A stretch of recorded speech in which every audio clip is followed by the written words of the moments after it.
Bonjour, aujourd'hui dans Sciences des maths, je vous propose, toujours dans le thème des nombres et comptages, la comparaison des nombres.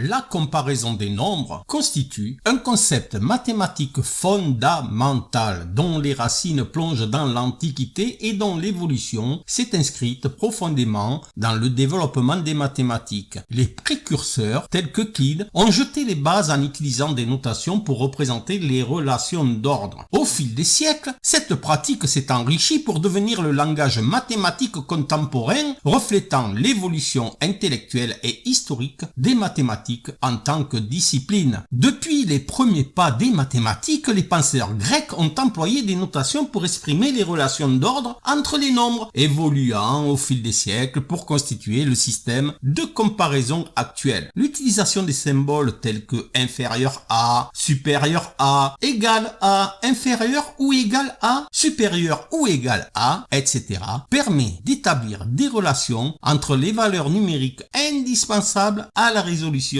de problèmes mathématiques. Voici quelques relations de comparaison entre les nombres. Il y a l'égalité. Par exemple, A est égal à B. Il y a les inégalités strictes. Par exemple, A est strictement inférieur à B ou A est strictement supérieur à B. Il y a les inégalités larges, y compris l'égalité. Par exemple, A est inférieur ou égal à B ou A est supérieur ou égal à B. Il y a l'inégalité stricte non égale qui est parfois utilisée, c'est-à-dire que A n'est pas égal à B. On peut également dire que A est différent de B. Et il y a des inégalités combinées. Par exemple, A est strictement inférieur à B et dans le même temps, B est inférieur ou égal à C. Je vous ai fait un petit tableau récapitulatif où il y a l'égalité, l'infériorité, la supériorité, etc.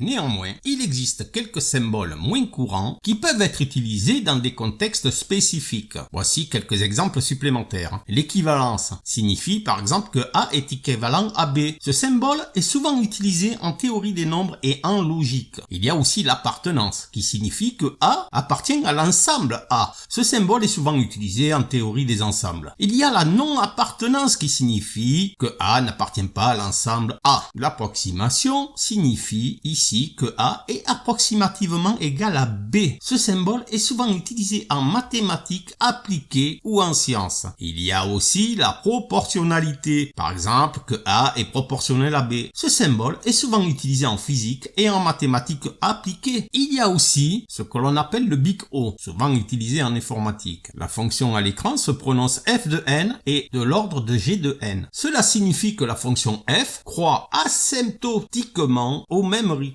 ou plus lentement que G. Ces symboles sont moins fréquemment rencontrés, mais ils sont utilisés dans des domaines spécifiques de mathématiques et de sciences. Je vous en parlerai le moment opportun. En attendant, je vous ai fait un petit tableau qui récapitule tout ce que je viens de vous dire.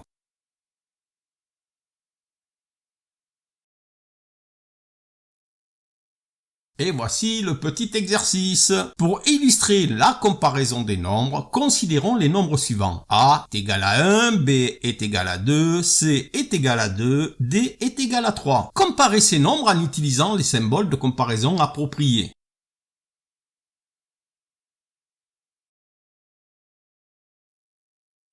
Et voici la correction de l'exercice précédent. Il existe évidemment des nombreuses comparaisons. En voici quelques exemples. Alors je rappelle que A est égal à 1, B est égal à 2, C est égal à 2 et D est égal à 3. Ici, A est inférieur à B puisque 1 est inférieur à 2. B est supérieur ou égal à 2 puisque 2 est supérieur ou égal à 2. Ainsi, on pourrait dire aussi que B est égal à C car les deux sont égaux à 2 et D est supérieur à 1 car 3 est supérieur à 1. On pourrait aussi dire que A est inférieur à B qui est lui-même inférieur ou égal à C qui est lui-même inférieur à D car A est inférieur à B, B est inférieur ou égal à C et C est inférieur à D.